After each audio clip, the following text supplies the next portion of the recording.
अस्सलामुअलैकुम। तो वेलकम है आप लोगों का इमरात चैनल में। बात आज हम एक्सक्लूसिवली करने जा रहे हैं बांग्लादेशी एयरफोर्स के हवाले से, उनकी नेवल फोर्स के हवाले से, और बांग्लादेश और म्यांमार के दरमियान जो कॉन्फ्लिक्ट है वो कितना बढ़ चुका है। और अब उस कॉन्फ्लिक्ट में सिर्फ म्यांमार और बांग्लादेश ही नहीं बल्कि अब तो इंडिया के साथ भी कुछ ऐसे मसले मसाइल हुए हैं जिनकी वजह से मुस्तकबिल में टेंशन्स बढ़ सकती हैं। उसके लिए हुआ कुछ यूँ है कि बांग्लादेश के लॉ मिनिस्टर जिनका नाम अनीसुल हक है, उन्होंने अपने एक रीसेंट बयान में कहा कि बांग्लादेशी एयरफोर्स को नए फाइटर जेट्स की ज़रूरत है जो कि नेक्स्ट जनरेशन के हों। उसके अलावा बांग्लादेशी नेवी को नई वॉरशिप्स की ज़रूरत है। इन वॉरशिप्स में ऐसी ओपीवीज़ होंगी जो कि मिसाइल्स के साथ लेस होंगी, जैसे पाकिस्तान भी ओपीवीज़ ले रहा है जिन्हें हम ऑफ शोर पेट्रोलिंग वेसल कहते हैं। लेकिन पाकिस्तान उन ओपीवीज़ में या तो अपना हाइपरसोनिक P282 मिसाइल लगाएगा या एटलीस्ट उनमें CM302 सुपरसोनिक मिसाइल्स आएंगे। इसी तरह बांग्लादेशी एयरफोर्स का भी एक गोल है जिसे वो गोल 2030 कहते हैं, यानी कि 2030 का उनके मॉडर्नाइजेशन का गोल है, अपनी एयरफोर्स को मॉडर्नाइज करने का। इसके तहत वो अपनी एयरफोर्स के लिए 16 के करीब 4th+ जनरेशन के एयरक्राफ्ट चाहते हैं। फिलहाल जो बांग्लादेशी एयरफोर्स इस्तेमाल करती है उनमें उनके पास टोटल 8 MiG-29s हैं और 36 के करीब J7 या F7 एयरक्राफ्ट हैं। अब MiG-29 basic 4th generation aircraft हैं, इन्हें आप JF-17 ब्लॉक 2 और JF-17 ब्लॉक 1 के साथ कंपेयर कर सकते हैं। उसका हम आगे चल के बात करते हैं। उसके अलावा 36 J7 या F7 एयरक्राफ्ट हैं जो हम सब जानते हैं 2nd और 3rd जनरेशन के एयरक्राफ्ट हैं। उसके मुकाबले में बांग्लादेशी एयरफोर्स का मुकाबला किसके साथ है? म्यांमार एयरफोर्स के साथ। और म्यांमार एयरफोर्स के फाइटर जेट्स को देखकर आपके भी होश उड़ जाएंगे। म्यांमार के पास 7 से लेकर 9 के दरमियान JF-17 थंडर ब्लॉक 2 एयरक्राफ्ट मौजूद हैं जो कि प्योरली 4th जनरेशन एयरक्राफ्ट हैं और एक्टिव रेडार गाइडेड मिसाइल के साथ आते हैं जो कि BBR कैपेबिलिटी में हैं।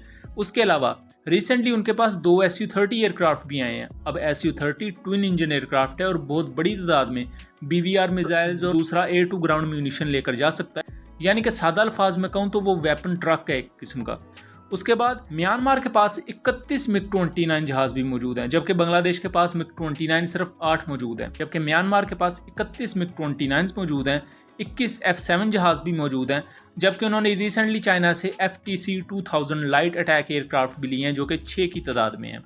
अब एक तरफ म्यांमार की एयरफोर्स है जो कि अपने साइज़ में तकरीबन बांग्लादेश से 3 गुना बड़ी है, जबकि दूसरी तरफ बांग्लादेशी एयरफोर्स है जिसके पास लॉन्ग रेंज स्ट्राइक वेपन के लिहाज से सिर्फ एक ही जहाज़ है और वो MiG-29 है। जबकि दूसरी तरफ जो F7 एयरक्राफ्ट हैं ये सिर्फ क्लोज कॉम्बैट के लिए हैं और दूसरा इनका कॉम्बैट रेडियस भी बहुत कम होता है। उसके अलावा नेवी की बात कर लें तो उनके पास चाइनीज़ टाइप 53 फ्रिगेट्स हैं जो कि 2000 टन की डिस्प्लेसमेंट रखती है। और उसके अलावा उल्सना क्लास फ्रिगेट है जो कि साउथ कोरियन ओरिजिन की है और ये भी तकरीबन 1500 से 2000 टन की डिस्प्लेसमेंट रखती है। सबसे बड़ा सवाल ये है कि नया फाइटर जेट कौन सा होगा, क्योंकि आप ये तो देख चुके हैं कि बांग्लादेशी एयरफोर्स की हालत कितनी ज़्यादा ख़राब है अगर उसके मुकाबले में म्यांमार एयरफोर्स की बात की जाए। अब 2 एयरक्राफ्ट के बारे में बातें चलती हैं। अब इससे पहले मैं एक नए एयरक्राफ्ट के बारे में अपनी अजम्पशन पेश करूं, मैं आपको बांग्लादेशी डिफेंस एनालिसिस के बारे में थोड़ा सा बताता चलूं। ये बांग्लादेश का एक डिफेंस रिलेटेड प्लेटफॉर्म है और इसकी गुज़िश्ता ट्वीट्स देखकर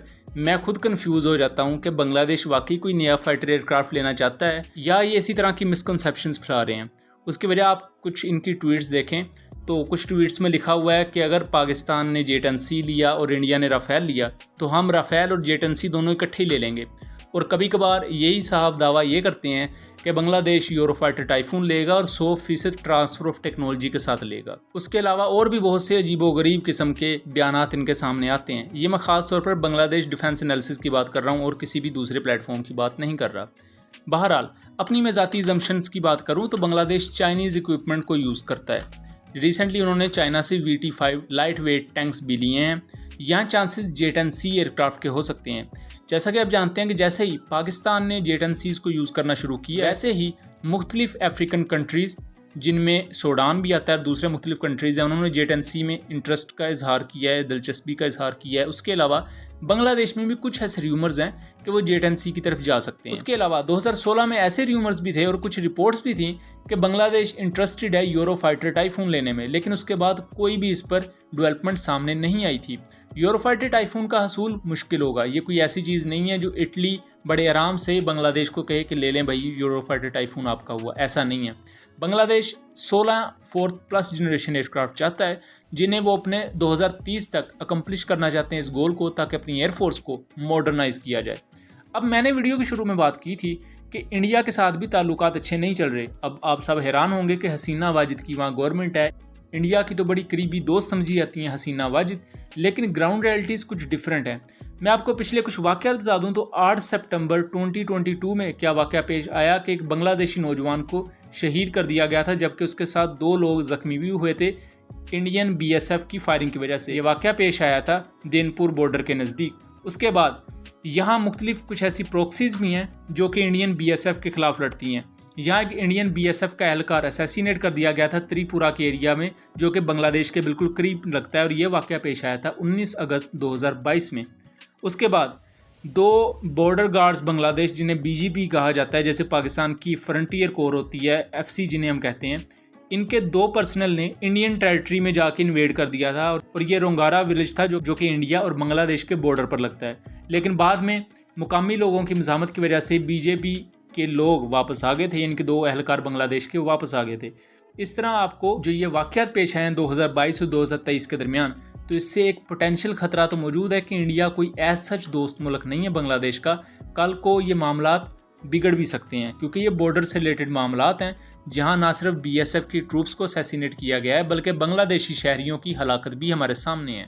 करंट सिचुएशन को देखा जाए कि मौजूदा हालात क्या हैं। मौजूदा हालात कुछ ये हैं कि बांग्लादेश के पास जो मेन उनका फाइटर है, जो कि अगर किसी भी मामले में जंग होती है या कॉन्फ्लिक्ट ज़्यादा बढ़ता है, क्योंकि 2022 के एंड में म्यांमार के अटैक हेलीकॉप्टर्स ने कुछ रॉकेट्स फायर किए थे जो कि बांग्लादेश के टेरिटरी के अंदर आके गिरे थे, लेकिन बांग्लादेश ने कोई जवाबी कार्रवाई नहीं की थी। उसकी सिंपल सी रीज़न ये थी कि बांग्लादेश के पास जवाब देने की वो सलाहियत नहीं है, क्योंकि बांग्लादेश के पास उस तरह के एयर एसेट्स नहीं है जैसे कि म्यांमार के पास है। म्यांमार किन फाइटर एयरक्राफ्ट को आगे लेकर आएगा? ऑब्वियसली वो अपने GF-17 को, MiG-29 को और Su-30 को आगे लेकर आएगा, क्योंकि यही 3 एयरक्राफ्ट हैं जो कि BVR मिसाइल फायर करने के काबिल हैं। जबकि बांग्लादेश की तरफ से 8 MiG-29 हैं और वही ऑब्वियसली आगे जाएंगे, क्योंकि इनके F-7 एयरक्राफ्ट किसी भी किस्म का BVR मिसाइल फायर नहीं कर सकते। BVR मिसाइल्स लंबी दूरी पर मार करने वाले मिसाइल्स होते हैं जिनको आपका रेडार गाइड करता है। और यहाँ भी जो क्लासिफिकेशन है वो कुछ इस तरह है कि म्यांमार के पास जो BVR मिसाइल हैं वो ज़्यादा एडवांस हैं। अगर हम SD-10 मिसाइल की बात करें जो GF-17 यूज़ करता है, या हम बात करें R-77 मिसाइल की जो म्यांमार के Su-30 और MiG-29 यूज़ करते हैं, तो ये एक्टिव रेडार गाइडेड मिसाइल हैं। मतलब कि इनको एक दफ़ा जहाज़ ने फायर कर दिया, उसके बाद मिसाइल के अंदर मौजूद रेडार सीकर खुद ही अपने दुश्मन को ढूंढ के तबाह कर देता है। लेकिन जो बांग्लादेश R-27 मिसाइल यूज़ करता है अपने MiG-29 पर, ये semi active radar guided missile हैं। इनका नुकसान क्या होता है कि इन्हें फायर करने के बाद जब तक ये मिसाइल अपने टारगेट को टकरा नहीं देता, फायर करने वाले जहाज़ के पायलट को लगातार इन्हें गाइड करना पड़ता है। इस दौरान वो पायलट किसी दूसरे खतरे से निपट नहीं सकता और वो एक ईजी टारगेट बन जाता है अपने दुश्मन के लिए।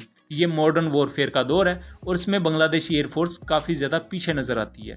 हालांकि इससे पहले 2010 या 2011 की ईरा में बांग्लादेश और म्यांमार को GF-17 पिच किए गए थे, लेकिन उस वक्त इंडियन इन्फ्लुएंस की वजह से उन्होंने ये एयरक्राफ्ट लेने में हेजिटेशन का सामना किया और उन्होंने ये एयरक्राफ्ट नहीं लिए थे। बांग्लादेश और म्यांमार का 271 किलोमीटर का बॉर्डर है और ये बॉर्डर कोई वाज़े बॉर्डर नहीं है। जैसा कि आप पाकिस्तान या ईरान के मुख्तलिफ एरियाज़ को देखते हैं जहाँ पहाड़ी इलाके हैं, वहाँ आप एग्जैक्ट बॉर्डर लाइंस नहीं मुतय्यन कर सकते। वो इसी तरह है कि अगर पहाड़ की साइड पर पाकिस्तान है तो पहाड़ की दूसरी साइड पर ईरान है। सेम ये जंगलात के एरियाज़ हैं और यहाँ मुख्तलिफ प्रॉक्सीज़ हैं। मुख्तलिफ यानी ऐसी तंजीमें हैं जो एक ही वक्त में बांग्लादेशी फोर्सेस को भी नुकसान पहुंचाती है और म्यांमार की फोर्सेस को भी नुकसान पहुंचाती हैं, और दोनों कंट्रीज़ इन तमाम कार्रवाइयों का जिम्मेदार या मुर्दे इल्ज़ाम एक दूसरे को ही ठहराती हैं। और ये एक एनालिसिस था। उम्मीद करता हूँ चीज़ें क्लियर रही होंगी। मिलेंगे अगली वीडियो में, तब तक के लिए अल्लाह हाफिज़।